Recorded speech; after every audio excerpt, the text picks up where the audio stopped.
want to eat something. తినాలనిపిస్తుందా? అత్త దగ్గరికి వెళ్ళి పాస్తా చేయమందామా? ఓకే.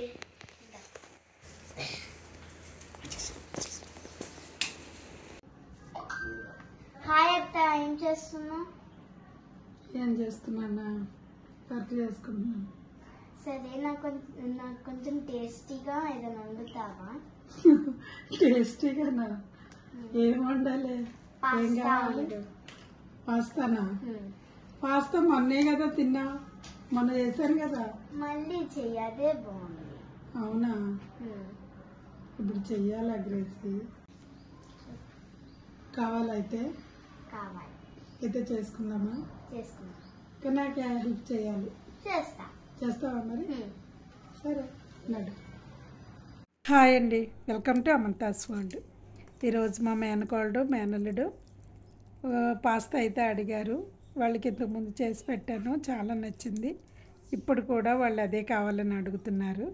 కాబట్టి నేనైతే రెడీ చేశాను. ఇది వాళ్ళకి నచ్చుతుందో లేదో మీరో చూడండి. వాళ్ళకి ఖచ్చితంగా నచ్చుతుంది. వాళ్ళకి నచ్చితేనే ఈ వీడియో మీకు షేర్ చేస్తాను. వావ్ అత్త, సూపర్, థ్యాంక్ యూ. బాగుందా? నచ్చిందా?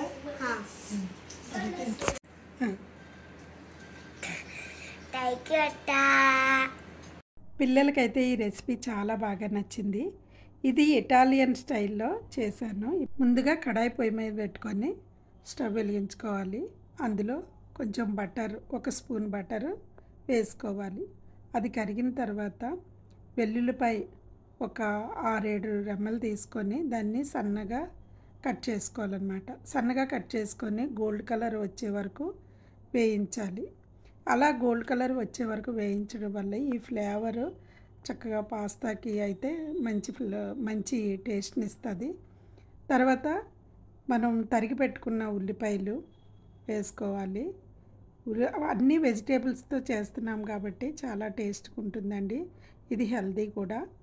ఇదిగో చూడండి, స్వీట్ కార్న్ అయితే వేసుకున్నాను. స్వీట్ కార్న్ తర్వాత ఇది బఠానీ, పచ్చి బఠానీ, కాలీఫ్లవరు, క్యారెట్, తరిగిన క్యారెట్, క్యాప్సికము, ఇవన్నీ వేసుకున్న తర్వాత, ఈ కూరగాయలు వేసుకున్న తర్వాత మనం బీన్స్ వేసుకున్నా అండి. కొంతమంది మష్రూమ్ కూడా వేసుకుంటారు. నేనైతే మష్రూమ్ వేయట్లేదు. ఓన్లీ వెజిటేబుల్స్, ఇవన్నీ వెజిటేబుల్స్ వేయడం వల్ల ఏంటంటే పిల్లలకే కాదండి, పెద్దలకైనా అందరికీ మంచిదే. బయట జంక్ ఫుడ్ తినకుండా పిల్లలు ఈ విధంగా చేస్తే ఇంట్లో తింటారనమాట. దీంట్లో చూడండి, నేను చిల్లీ ఫ్లేక్స్ వేసుకున్నాను. చిల్లీ ఫ్లేక్స్ కూడా వేసుకొని బాగా కొంచెం సాల్ట్ వేసి బాగా డీప్గా కాకుండా హాఫ్ బాయిల్ అయ్యేలాగా ఈ వెజిటేబుల్స్ అన్నీ ఫ్రై చేసుకోవాలి. డీప్ ఫ్రై అయితే చేయకూడదు.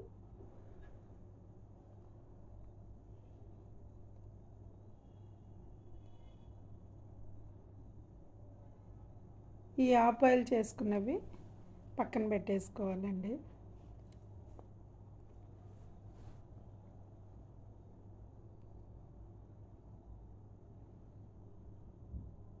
ఈ పాస్తా అనేది అందరూ ఇష్టపడతారు కాబట్టి మామూలుగా డైరెక్ట్గా కాకుండా ఇలా వెజిటేబుల్స్ వేస్ట్ చేసుకోవడం వల్ల కొంచెం మనకి హెల్తీగా కూడా ఉంటుంది.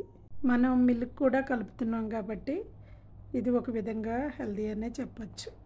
ఖచ్చితంగా ట్రై చేసి చూడండి. మా మేనకోడలు చూడండి, నాకు హెల్ప్ చేస్తానంది కదా, నాకు చేస్తుంది. వాళ్ళ అమ్మకైతే ఏమీ హెల్ప్ చేయదు. ఇప్పుడు తనకు పాస్తా తినాలని ఉంది కాబట్టి నాకైతే హెల్ప్ చేస్తుందండి. నిజంగానే ఈ పాస్తా చాలా బాగుంటుంది.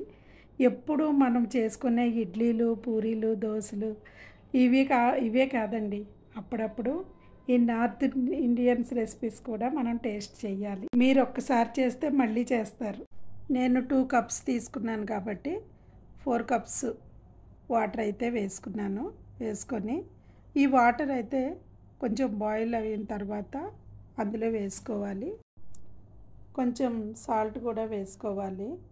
ఇందులో మనం ఆలివ్ ఆయిల్ 1 స్పూన్ వరకు ఆలివ్ ఆయిల్ వేసుకున్నట్లయితే ఒకదానికి ఒకటి అంటుకోకుండా ఉండడమే కాకుండా టేస్ట్ కూడా బాగుంటుందన్నమాట. అందువల్ల ఆలివ్ ఆయిల్ వేసుకోవచ్చు. మరీ ఆలివ్ ఆయిల్ లేదు అనుకున్న వాళ్ళు మామూలు సన్ఫ్లవర్ ఆయిల్ అయినా కొంచెం 1 స్పూన్ అయితే వేసుకోండి. ఇప్పుడు ఉడికిన తర్వాత అంటే 3 వంతులు ఉడికిపోయింది. ఈ ఉడికిన తర్వాత ఇవి మనం తీసి ఒక ప్లేట్లో వేసేసుకోవాలి.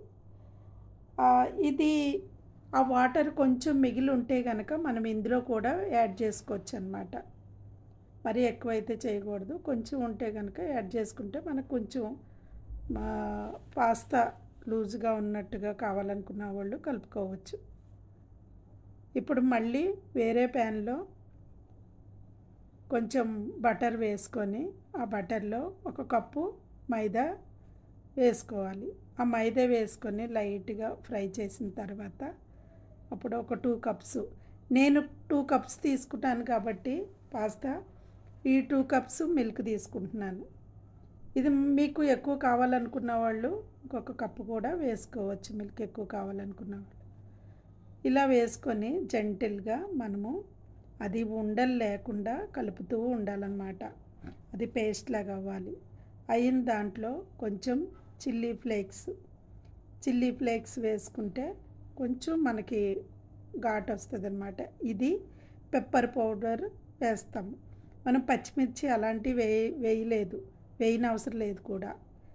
ఈ రెడ్ చిల్లీ ఫ్లేక్స్ ఈ పెప్పర్ పౌడర్ వల్ల అది కొంచెం మనకి ఘాటుగా అనిపిస్తుంది, కారం మనకి తెలుస్తుంది అన్నమాట.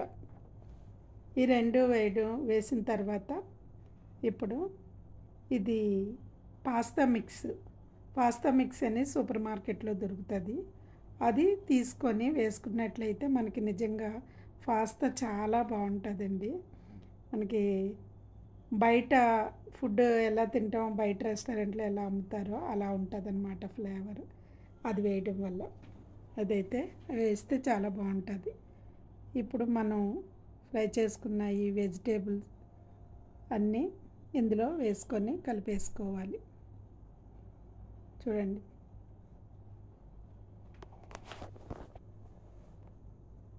ఇప్పుడు ఫైనల్గా మనం బాయిల్ చేసి పెట్టుకున్న ఈ పాస్తాని ఇందులో కలిపేసి ఒక 5 మినిట్స్ ఉడికించుకోవాలి వాటిలో వేసి. ఇప్పుడు ఇది చీజ్ అండి. ఈ చీజ్ మనం కొంచెం ఎక్కువ కావాలనుకున్న వాళ్ళు వేసుకోవచ్చు. నేనైతే తక్కువ వేసాను. చీజ్ అందరికీ ఇష్టపడదు, సాగుతున్నట్టుగా అనిపిస్తుంది కాబట్టి దీనికి సరిపడినంత నేను ఒక ప్యాకెట్ అయితే వేసుకున్నాను.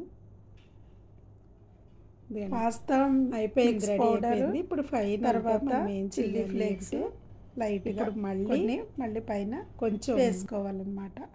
అంతేనండి, ఇంకా స్టవ్ బంద్ చేసుకోవడమే. మనకైతే రెడీ అయిపోయింది. వేడిగా పిల్లలకైతే పెట్టేస్తాను.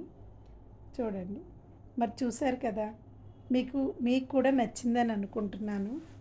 మీరు కూడా ఖచ్చితంగా ట్రై చేయండి. మనం కూరగాయలన్నీ తరిగి పెట్టుకున్నట్లయితే మనకి ఎంతో టైం పట్టదండి ఇది చేయడానికి. ఒక్క 10 నిమిషాలు చాలు. 10 నిమిషాల్లో మనకి మంచి యమ్మీ పాస్తా రెడీ అయిపోద్ది. ప్లీజ్ అండి, కొత్త రెసిపీతో మీ ముందుకు రావాలనుకుంటున్నానండి. అందుకు మీ ప్రోత్సాహం అయితే ఇంకా కావాలి. Thank you.